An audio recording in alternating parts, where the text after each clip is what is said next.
Good evening, everybody. Welcome to the press conference for Apollo 11. My fellow two astronauts.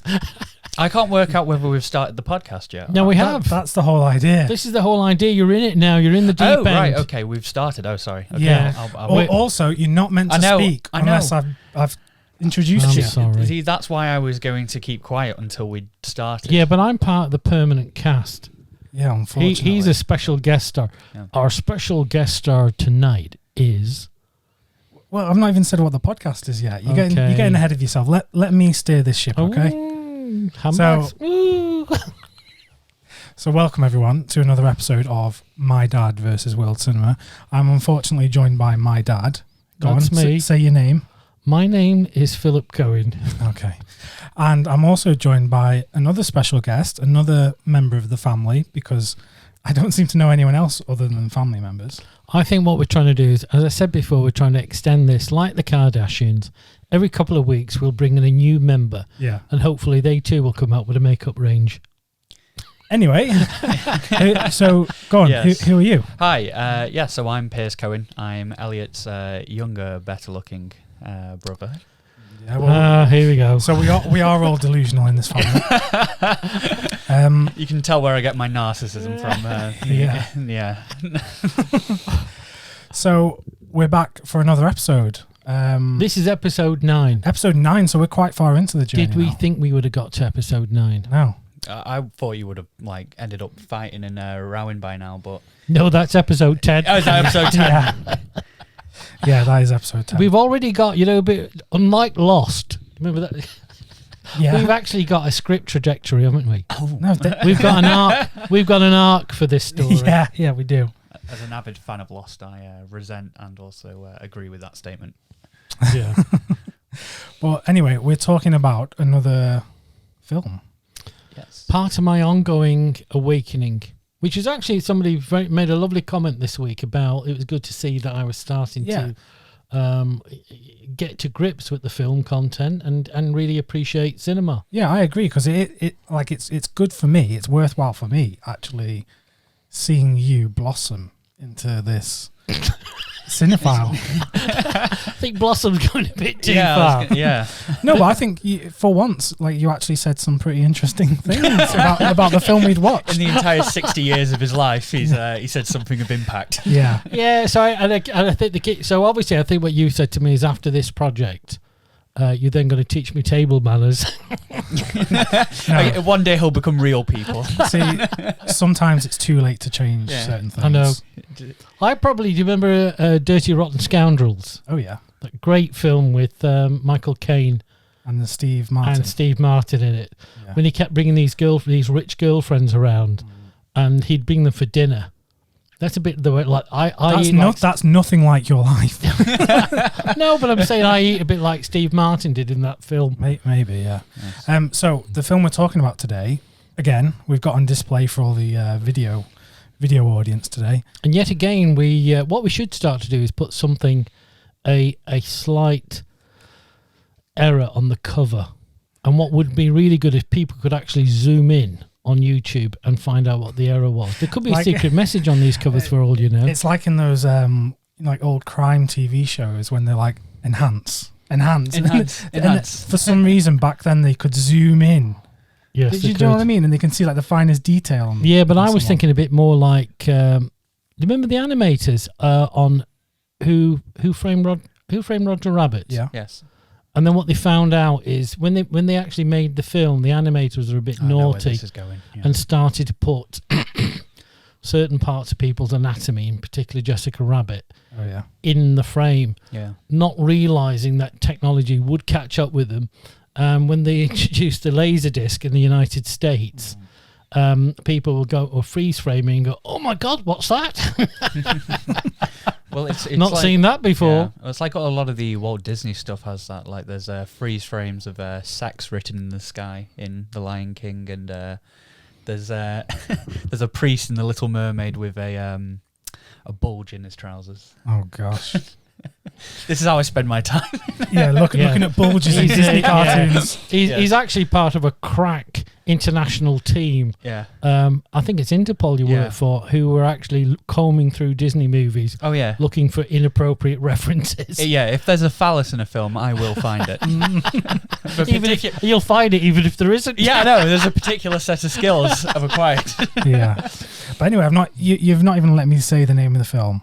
Go on, say it. And I'm going to say it because you two probably can't pronounce it. Should we both have a go? Okay, before? right. I'm going to give you a go first, Pierce. You say this film in the French way. Okay. Incendies. I don't think that's right.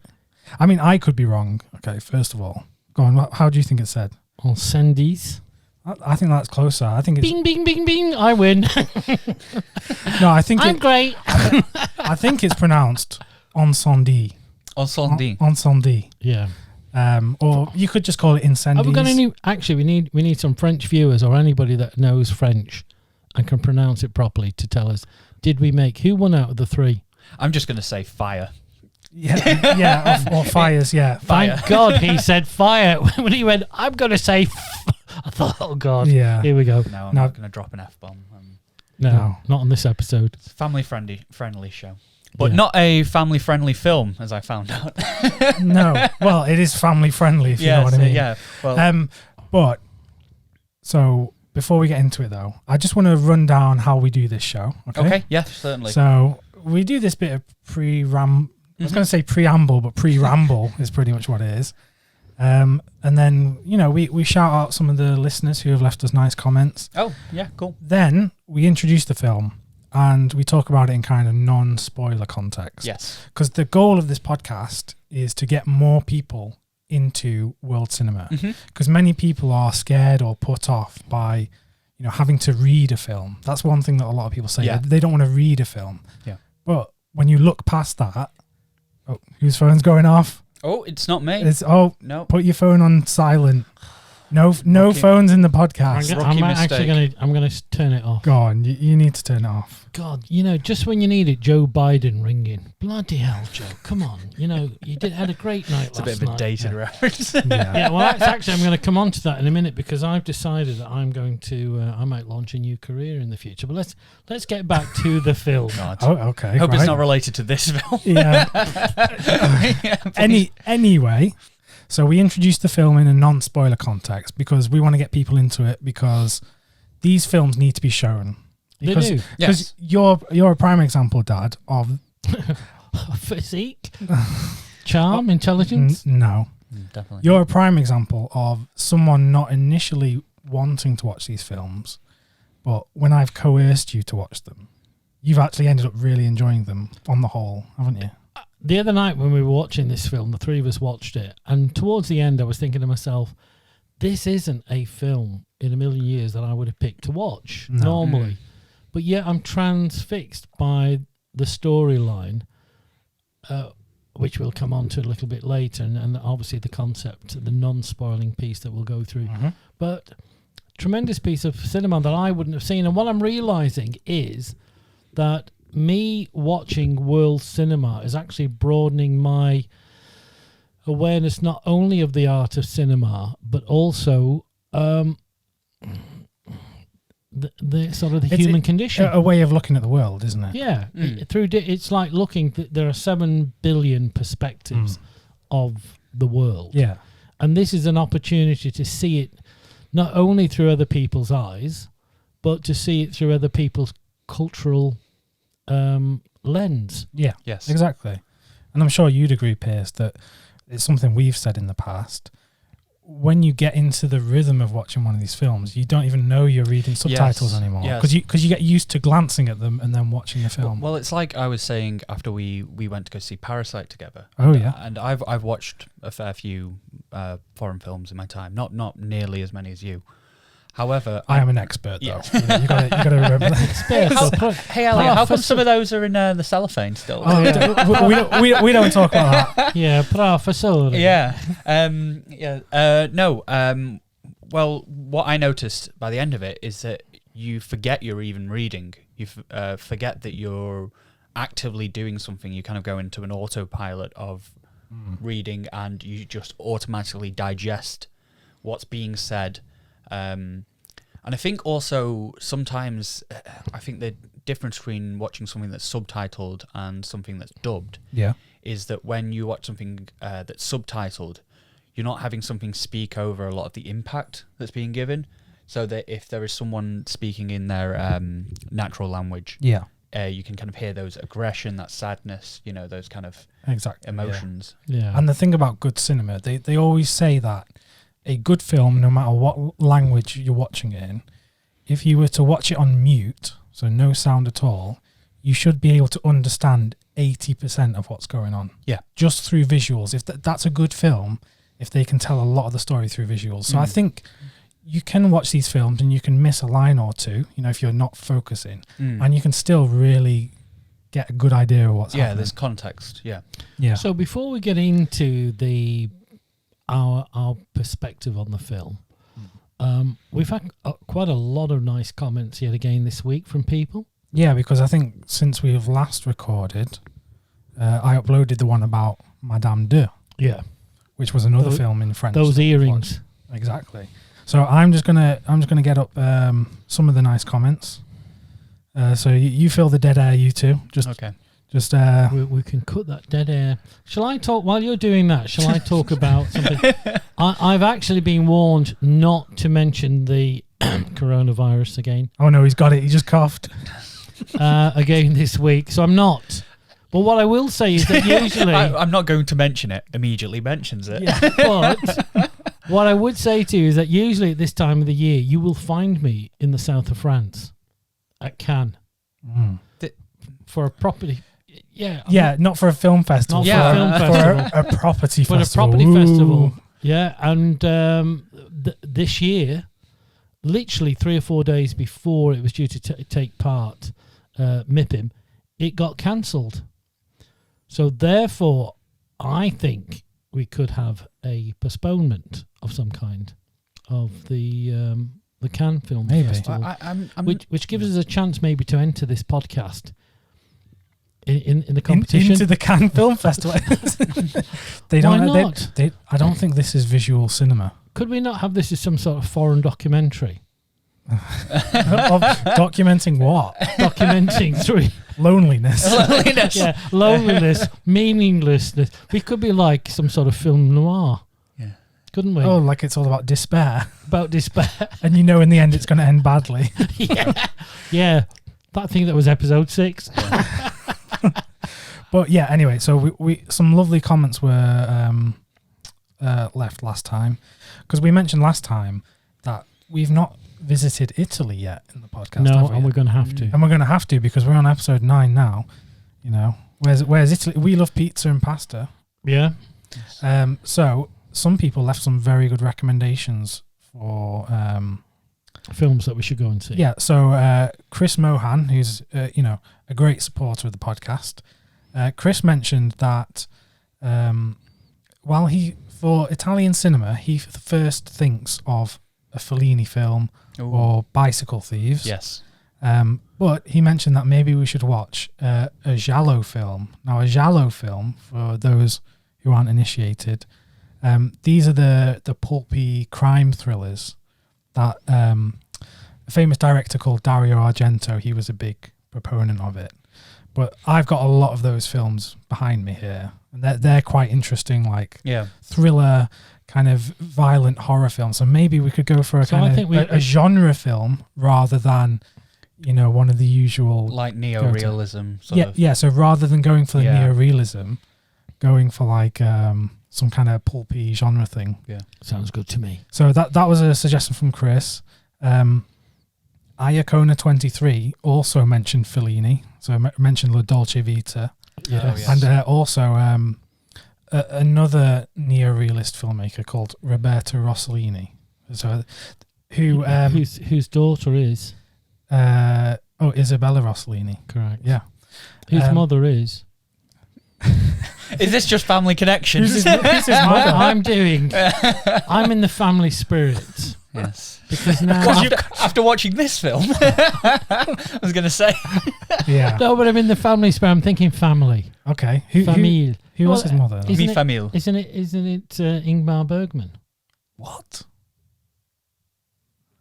Ingrid Bergman. Ingrid Bergman. No, you're getting completely. Am I? No. Roberta Rossellini and Ingrid Bergman were an item. That's it. And they made a number of films together. And they made Isabella Rossellini as well. Correct. That's it. Yeah. Because one of the films that Iacona 23 mentions is Stromboli, which is one of the.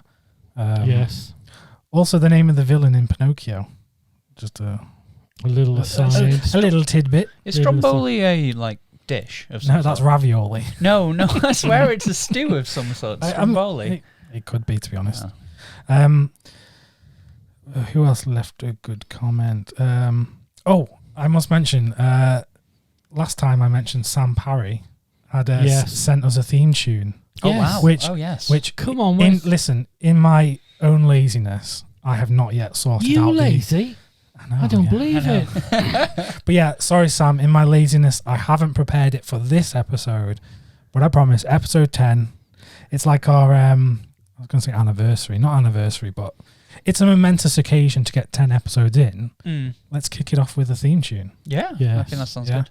And we still need a logo, a website, a donation, donations, sponsors. We know Elon Musk is out there, or Elon. I think I'm going to get Elon or Elon or one of those. I noticed you've been calling him Elon Musk. That's what Dad's. That's shtick. his brother that nobody knows about. It's a conspiracy theory. There is an Elon Musk. But anyway, Sam commented on the last one. He said he'd love to know what that's you, Dad, think of Ingmar Bergman's film Wild Strawberries. Yeah. Not to be confused with the Wild Thornberries, the Nickelodeon cartoon. Fantastic film. That's your reference. Tim Curry, yes. But no, Wild Strawberries is an Ingmar Bergman film. Yeah. A lot of people have been asking what you're going to think of Ingmar Bergman, because obviously he's a big director of world cinema. This sounds like a weigh-in for a fight. Yeah, I'm gonna take the Ingmar Bergman. Well, it's going to be you versus Ingmar Bergman. So yeah, but yeah, Wild Strawberries might be a good first one. Yes. And then also Bida Yi also recommended an Italian director that I was not familiar with. Shock horror. Wow. Someone called Franco Piavoli. Mm-hmm. He made some films in the 80s and 90s, which are apparently meant to be very good. And then also, because we were talking about Max Ophuls' Madame de last time, Cinephiliac said his favourite film by Max Ophuls is called A Letter from an Unknown Woman, which is a film he made in English, so we should view that one day. But anyway, thanks for leaving all those comments. And before we get into the film, that was Bernie Sanders, you know that, don't you? Oh, on the phone. Oh no, it was Joe Biden. You said it was Joe Biden, Bernie Sanders. Oh, you can't even lie correctly. Yeah. Yeah. How are you going to be a politician if you can't lie? First of all, how can I do that? First of all, we didn't believe the lie in the first place. Yeah, but you know, I've been taking a great interest in Bernie Sanders and also in Joe Biden and even Trump. Do you know the reason why? Because they're at least 13 to 16 years older than me, which means there's still time for me to enter the political arena. For America? But anywhere. Okay, because I was going to say, I don't think you know how their presidential system works. Well, I know you have to be a citizen. No, all you have to do is just chuck money at them. Oh, yeah. That's it. Anyway. Politics. Yeah. Let's get on to the film, okay? Let's talk about the war in the Middle East. We're talking about Incendi, or Incendies, or whatever you want to call it, directed by, now here's the thing, can you pronounce the name of the director? Denis Villeneuve. That is very good, actually. Yeah, that's pretty spot on. Yeah, that's what I would have said. Yeah. I'm pretty sure can't pronounce. I'm pretty sure last week you called him Dennis, but Denis Villeneuve. What I want to say, actually, I want to introduce one thing about my two sons here, and in particular Pierce is, obviously with being 60, Pierce on a regular basis. Pierce isn't 60. No, I look 60, really good for 60. But Pierce on a regular basis, just to make me feel better, will produce a current picture of Brad Pitt. No, it's usually Keanu Reeves. And say this man is 3 years younger than you. Yeah, there's a bit of a, and is currently in an action movie. Yeah, and is actually in doing combat in that movie really well. Yes. Yeah. Your version of John Wick would just be you trying to get up the stairs. More like John Fick. Oh, no Wick. Yeah, no Wick. End of his Wick. End of his Wick. So we're going to talk about On Sunday. We're Yeah. going to talk about it in general, kind of. Yeah.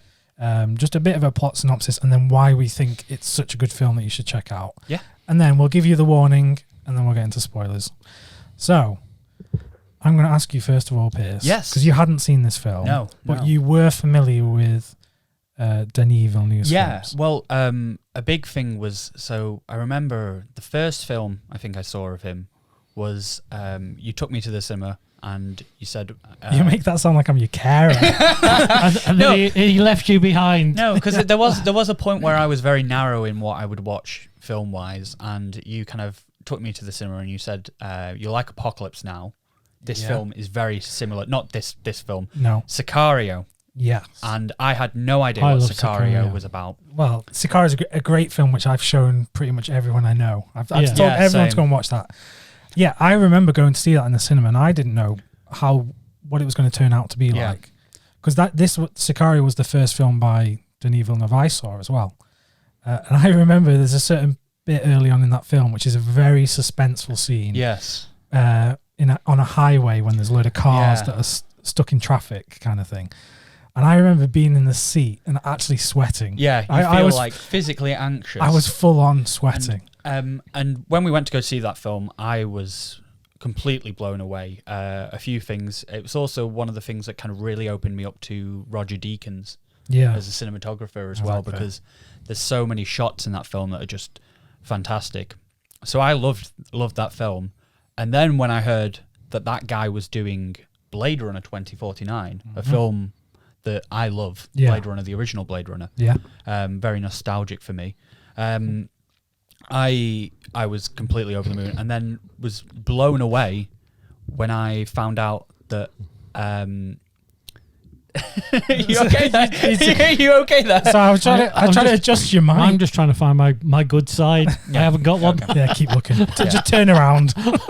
Yeah, so I was blown away at how that film, in my opinion, was actually better than the original, and how that was what would seem like an impossible task to me. So you knew that this was a good director. Yeah, well, the thing that I think probably last week I messaged you and I was like, we need to watch one of his films together if I was to come on the podcast. Yeah, exactly. Was after I watched a film that had been recommended for ages, and I just kind of would put it on the back burner, and one day I was bored, decided to watch it, and was blown away by Prisoners. Yeah, Prisoners. I don't know if you've seen that one. I've seen that. Yeah. It's really good. A fantastic film. And then the other film we've watched by him was Arrival. Oh yeah, Arrival's a good one as well. And just, everything about his filmmaking I loved, so I was like, okay, I kind of need to go to the roots of this director. So, because he made this film, because Denis Villeneuve is from Canada, like French-Canadian region. Yeah. And he made this, this film, right? So this film, I consider it it is a French-Canadian film, but it's mostly set in the Middle East, isn't it? Yes. Well, I know a large portion of it's inspired by the Lebanese civil war. Yeah, exactly. Yeah, because what I'll say, I'll give a bit of a plot rundown. So it's basically about this pair of twins in the French-Canadian... I don't know where it is exactly in Canada. Yeah. But... Oh, it's Quebec. I think. Is it Quebec? They say Okay. Quebec at one point, yeah. So their mother passes away, and she leaves them a will. And in the will, they essentially have to find their father and their other brother to give them these two envelopes. And it's like this kind of mystery game that she's playing with them. And obviously the executor of the will, or not executor, or whatever, the guy that's looking after the will, I forget the name of... Is it executor? Notary. No, yeah. You said that with a French accent. Yeah. Notary. Notary. Yeah, so the notary of the will says, look, you can't open these. It's legally binding that I have to let you have to perform your mother's wishes to actually open these letters. So they have to then go on this wild goose chase to try and find out who is their father and their brother. Well, the daughter does, but the son is kind of very disenfranchised by, he considers his mum to be not mentally stable. When and he doesn't get the whole point of this game, because it's like a game, essentially. Yeah, but And the reason I mentioned the Middle East before is because obviously the mother is from. It's not specified, but I know it's inspired by the Lebanese. So she's from Lebanon or somewhere like that. Yeah. So the daughter has to then go back to where the mother's from to try and work out where to find the father and the brother. Before we move on, I just want to, when you mentioned the notary, one of my favourite pieces of dialogue in this film was when they were in the taxi and the guy's talking about notaries and in regards to the Middle East, and he says, if they just had notaries back in the day, everything would have been fine. Exactly. They would have been able to divide up the land. Yeah. A very simplistic look at I think Preeter's getting into the spoilers bit where we'll talk a little bit about our favourite scenes. Because this is a film that can be very heavily spoiled for someone. Definitely, yes. Oh, yeah, dead easily. And I think the key thing with this is what I took away from the film was this was really a story about a powerful woman, a woman of character. It was interesting because we mentioned Sicario there, and you've got Emily Blunt as a woman within a man's world. A man's world, and yet again, what we've seen was the character of Nawal, the mother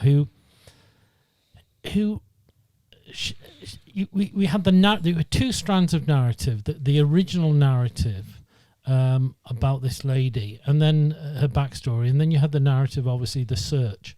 Yeah. But what came across is this was a story. It was like a love letter to a powerful woman who found herself in the most atrocious. And this is the thing about the film. The film portrays war, inhumanity, a senselessness that pervades throughout the film, where she is trying to survive against that, and she's very resilient. She's unbroken. Exactly, and we'll come to come onto that later on. But she's somebody that the more pressure that's put on her, and what you do is the film goes on, you grow to love that character and to appreciate what that woman went through.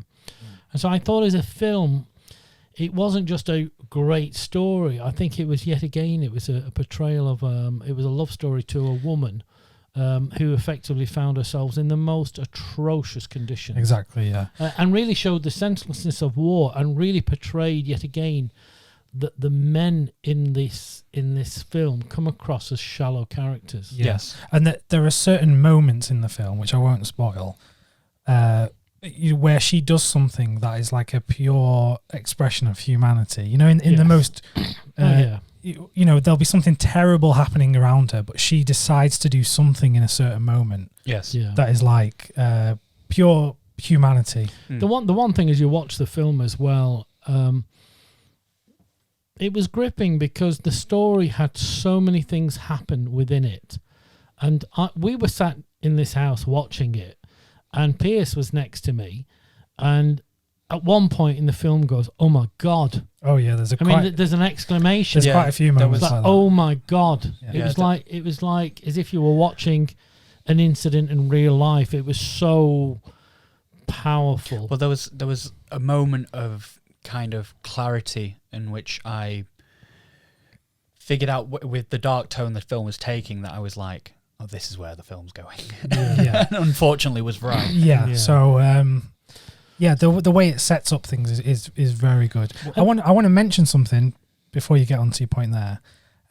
In a way, it reminds me a lot of another film we've talked about, which is very different in tone, but we've talked about a Spanish film called El Sur. You remember El Sur, don't you? Yeah. About a relationship between a young girl and her father. And there's this mystery around the father and his past, and the young girl is trying to work out her father's past.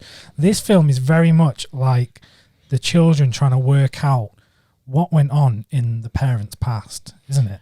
And then the thing is, obviously, it's seeing how that story, as the story unfolds for us, because obviously the timelines work in different. It's told out of chronological order. So we see things happen, and you can then see. Not only do we appreciate what's happening, but I think her family start to appreciate. Well, one thing that I kind of noticed during watching this film and on reflecting on this film is how, strangely enough, there was a similar theme in Blade Runner 2049 of discovering who you are and discovering physically and your lineage and heritage. Exactly, yeah. And then figuring out who you are as far as who you decide to be. Yeah.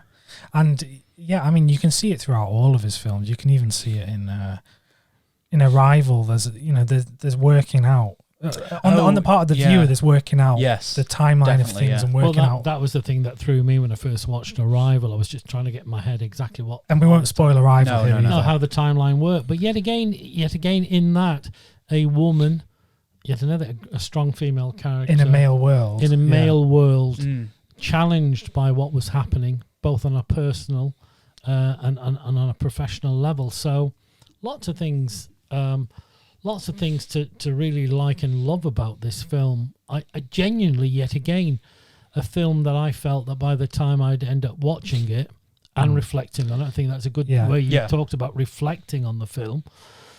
You came away with an appreciation, not only the filmmaking, not only the story, but effectively the context in which this film was made. And this is the sad part about the film. And the reflection I had is, this is happening now. At this moment, this story is happening across the world in different places, in different locations.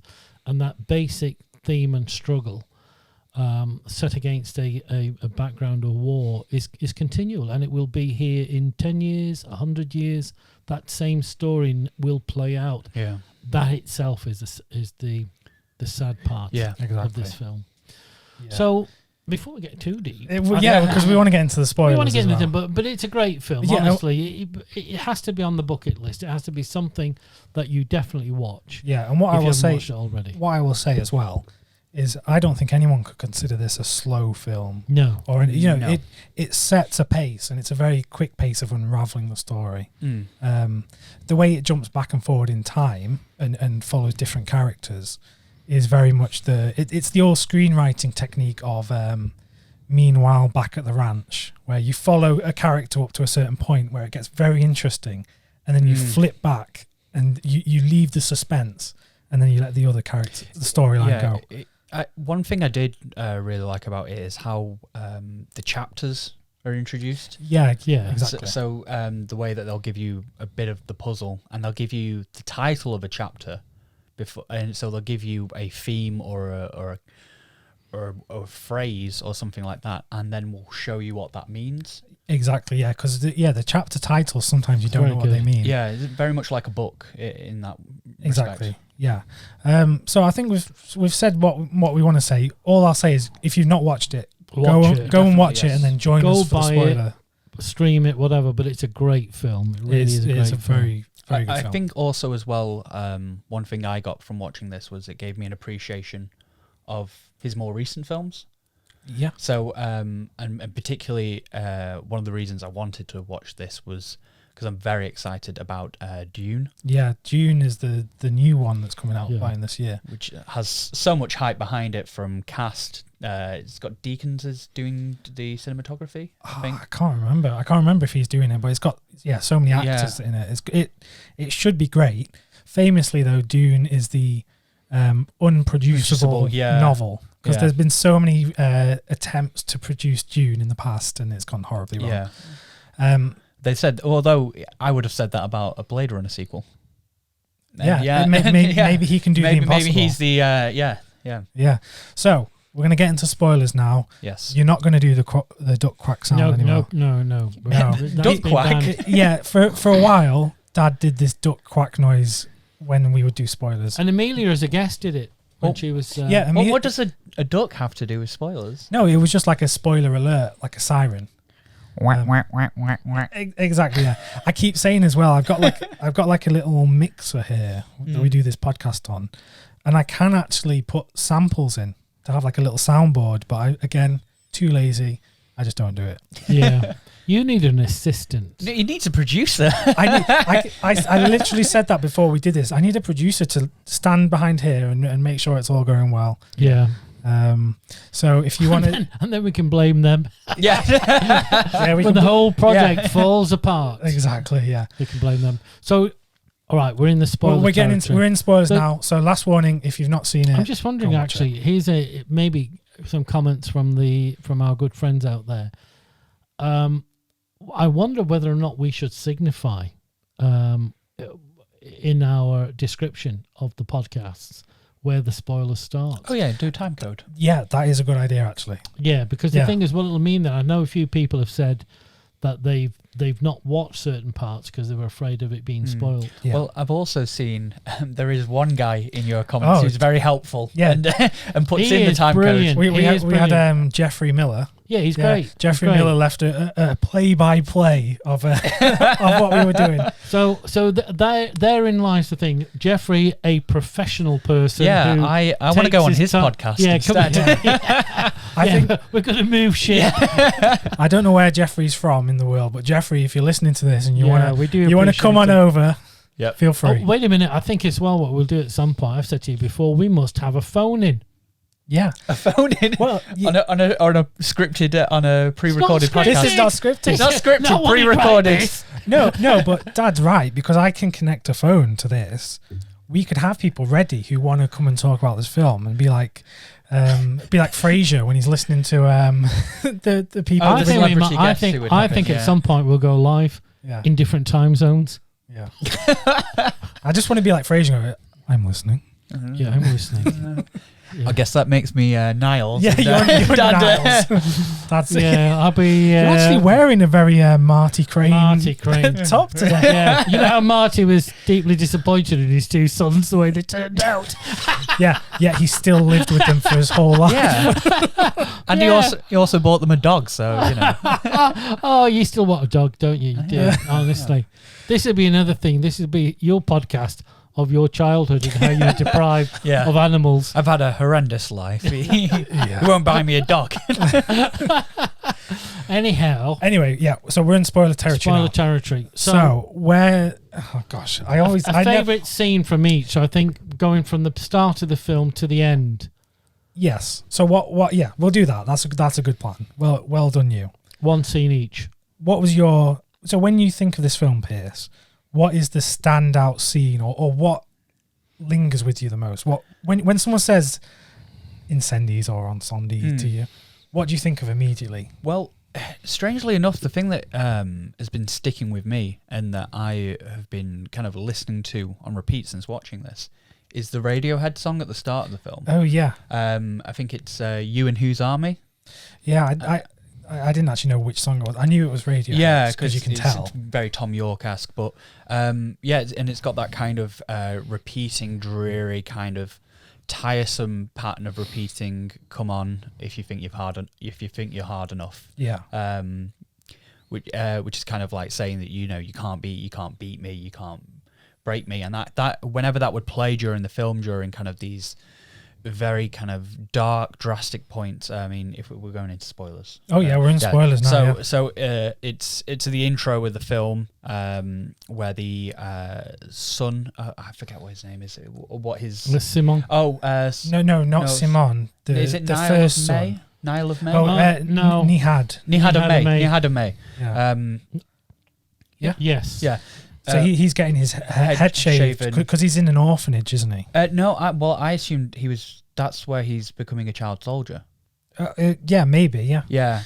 Well, I'm sure these orphanages are pretty much breeding grounds and cells for. Well, I think actually in the film, it's talked about how the orphanage was raided and bombed, and then they took all the kids. Yes, and then they trained them. And it was through that training that Nihad of May became a sniper. Yeah, and but became a bit too keen. Yeah, and I think that's in the scene where we see him shoot the children. He was someone who was very much didn't have the nurture of a family. Because he was literally taken from birth. Yeah. And put into the system where all he kind of knew was brutality. and that kind of has a unfortunate Oedipus Rex kind of consequence to it. Because you see that on his face, that when that Radiohead song's playing and his head's getting shaven, he's got a look on his face of just like hardness. Yeah. You know that this, you know, in that situation, you can imagine a child being scared or you know, not liking it or whatever. Yeah. And that's the first time you also see the 3 dots, don't you? Yes. On his foot. Which I think is a very great sort of narrative technique in this film of using those 3 dots so that you can distinguish that character. Yeah, because you're showing it very clearly in that opening scene. You see the 3 dots on his ankle. So you know in the back of your head this is going to be important. Yeah. Because otherwise they just wouldn't show it. Yeah. No. And then you see it again when the baby's born. And it's also good because in this film, I feel like, and this is intentional as well, there's a lot of blurring of the lines of what character you're watching at a certain time. Yes. I feel like, you know, with the mother and the daughter. with like the mother and the daughter, the way it would cut between them and the way they look very similar. Yes. Yeah. And when they're in the same locations, it's take you a minute or two to realise. Yeah. And I think and that's obviously a major theme of the film is family interrelations and how the lines can be blurred between people in a family. Yeah, I think also a big thing that it kind of shows is how you can be genetically or physically related to someone. However, those things can't be those kind of perseverance or, you know, loving nature can't be passed down. You know, if you're... It does raise questions about nature versus nurture. Yeah. And I think a couple of scenes that had real impact, obviously, when she was in prison and was getting raped by Abu Tarak. And then obviously this whole thing of the chanteuse of the I forget what the name of sorry. She was the woman who sings. The woman who sings, yes. And it was that the more and I think there was an appreciation which came out later in the scenes where her son Saman has gone to visit Desmendes or whatever it was, the guy. He was the guy that was the leader of one of the militias who she ended up really working for. Yeah, because that was the leader of the Muslim party. Yeah, and his appreciation of that woman was effectively she was probably one of the, you know, she was a great warrior. Yeah.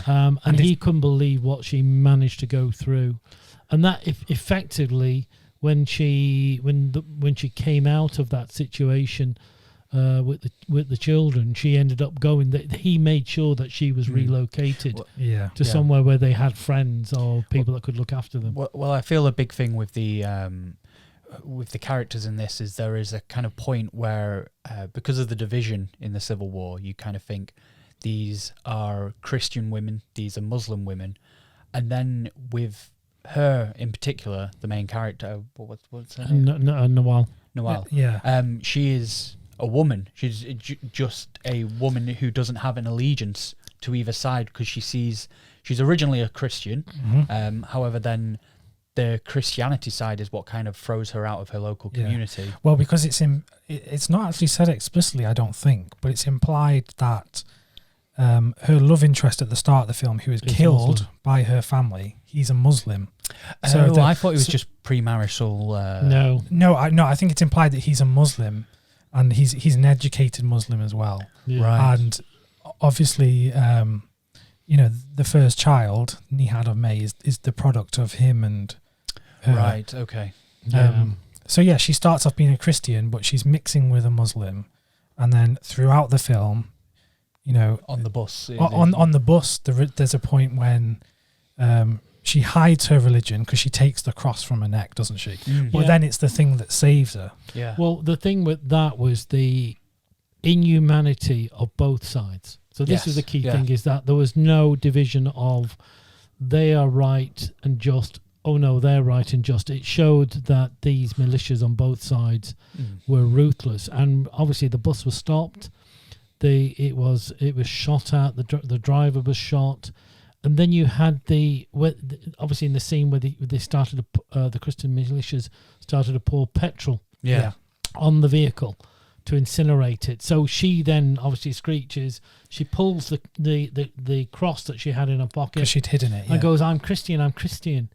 And then she tries to take the woman and the child, and then eventually it's a bit like a scene in a Titanic, with the boat sinking, and somebody, give me your child. You're never going to see them again, but you're going to save that life. And then the soldiers rip her apart from the child. The child runs back to the bus, and of course they kill the child. Yeah. It reminded me very much of when you watch films about the Holocaust. Oh yeah. Or those kind of type things where someone will try to save a child. Yeah. And I mean, exactly. So I think it's one of those things, but. That scene on the scene of the bus, the scene obviously where she was being raped, and then obviously the singing. But I think the key thing that came across more and more was in the scenes where the son you mentioned at the beginning, he was very belligerent about the whole thing, because she didn't want to be buried properly until things had been done, and then she would have a headstone. There's a point as well towards the end of the film when it flips to him. He then has to go and find out things, doesn't he? Because he then has to go and find his sister because she's in the Middle East. He's lost track of her, and then we follow him. Then we're not following her or the mother anymore. We're just following him, and that's his awakening as to how, because his relationship with his mother appeared not to be that good. Yeah, and then he was like, "Oh, she's crazy. She's But I think then he realized in those pivotal scenes how strong and how great a character his mother actually was. And it shows that it's very easy to look at someone and how they act and think, oh, this person's a crazy person, but you just don't know what they've been through, do you? Well, I think it's backstory, isn't it? It's yet again, we talked about when we talked about El Sur, was the children not realizing the backstory of their parents and some of the challenges that they have in their own life story and their backstory. And it's only when people meet those challenges or are presented with that story, they realize they have a deeper appreciation for some of the things that the parents actually went through. Yeah, completely. Obviously, we've got the pivotal scenes towards the end with Abu Tarak where his realization as to what's happened. Yeah, when the letters are presented. What's very interesting as well, when I forget his name as well, the leader of the Muslim. I think is it Desmond? Not Desmond. No, not Desmond. Yeah, but I can't remember his name. But it's him that reveals to Simon, the twist, the big twist. Yeah, the big twist. That his father is also his brother, and that's all done through dialogue. In that bit, from what I can remember watching it the other day, it doesn't show anything. That's all through dialogue, which is very interesting. And then I thought was great is when they presented themselves to Abu Tarak, or Nihad Amey, his real name, when they had the letters, they had that envelope, and they presented them. Another thing that came across in this was people like the militias, Abu Tarak, have a period of power in their life, a period of power where they have the power of life and death, and then they end up going back into normal life. Yeah, because he ends up as a janitor cleaning buses. And they talked about some of the contacts that they had back in Canada who were restaurateurs. People who have committed atrocities suddenly decompartmentalize that part of the life and then suddenly go, oh, here's my new life now. And forget everything. So that, yet again, a very strong theme that came through. Your favourite scene? Well, I'll just continuing that point, because in a lot of films and a lot of cinema, it's very easy to just purely villainize a bad guy. So you can look at a bad guy and go, that's a bad guy. And he's a bad guy till the day he dies. Yeah. Well, this kind of shows that there's a weird kind of thing where people can just become normal people. Yeah. Well, I think that, and that's not to forgive, but just to elaborate on that point, the way that they were showing this, the job as a janitor. So they didn't show him as a successful businessman and a big, like a warlord or something like that. It was like he had gone back into a normal job. He was anonymous. He was the janitor. I think that plays really with this narrative of in war, tremendous power, the power of life and death. Then they go to a different part of their life, and there's a rationalization. People try to rationalize what they've done. Yeah. And as years go on, well, I did that because I was told to do it, or we did that because it was the time and we were under threat, and they did it. Rationalization. Yeah, exactly. And I think that, if we've seen the scene right at the end with Abu Tarak when he visits the mother's grave and he stood there, and that was the thing. He was there alone, trying to come to terms with what he'd done, because when he opened the letters, he was a man who hadn't got a history. She told him that she loved him as a son, but she loved him. Yeah.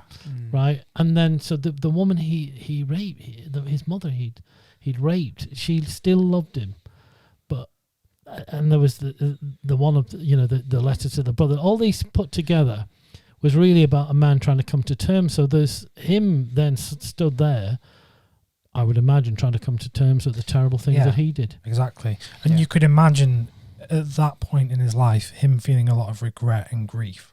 And things like, because one would hope he would. Well, I mean, I think it's implied, because from his perspective, his journey was he was a child, he was an orphan, and for a long time he wanted to find his mother, didn't he? Yeah, he that was his goal. Because he said he'd make it when he said he was a sniper. He'd make her really proud because his poster would be on every wall. Exactly, yeah. So he wanted to find her, and then he finds her unknowingly, and it's obviously doesn't go the way he wants.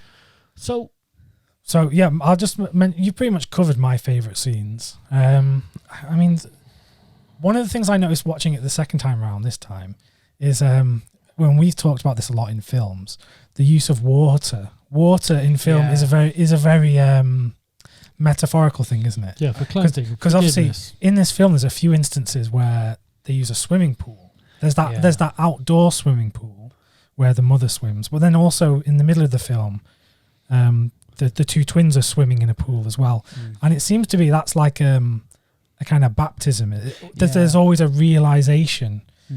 When the mother's swimming, she has just realized the ultimate realization that that's her son at the side of the swimming pool, and he doesn't even recognize me. So for that's what the water is there. And then I think when the two twins are swimming midway through the film and then they hug each other in the pool, they just realised something as well. I think they just realised that when they realised they were born in prison or something. Or there was some kind of realisation then. Yeah. And I think it also, there's quite some great symbolism in the shot of them in the pool, because it looks quite like in utero, sort of there in the womb. Yeah, exactly. So altogether, I mean, a great film. I mean, 9 out of 10, 10 out of 10. It's really good. It's a film that, I mean, we've just talked almost an hour about it. There's so much in there, I feel like we've just scratched the surface. Yeah, and I've seen it, like I said, a second time. And you know what's amazing? I only talked about myself for at least 2 minutes. I know, yeah. But it's usually 2 minutes. It was more than that. It's usually 2 minutes of the film and 52 minutes of me. Yeah. But no, I watched this film a second time, and knowing the twist and knowing how the story plays out, there's still so much you pick up on, and it shows how well directed it is and well written, how the seeds are sown early on in the film. Yeah. And next time you watch it, you'll notice these things very early on. So yeah, absolutely great film. We will move on, I think, to Italy next time. Yeah. Well, we should. Yeah, because we've got a few films to watch now. We need to store some. We've got to get some film watching done. One thing I would just like to mention on the end, go on. In regards to the twist. Go for it. In the film, it was very, very reminiscent of Old Boy. I was going to say, don't spoil another film though. Okay. But you can say there's something in Old Boy that's kind of reminiscent of this film. Okay. And we should leave it at that. That's all. Because I'm sure Old Boy is a film that we'll visit on this podcast. Yeah, we'll have to. Sorry. No. I mean, no one's listening at this point now. No. Everyone's tuned off. And if we ever talk about Titanic, don't give away the ending. Yeah. And like last time we mentioned The Gospel According to Matthew. It's a film about Jesus. And I said, Dad said, don't spoil the ending. Well, there we go.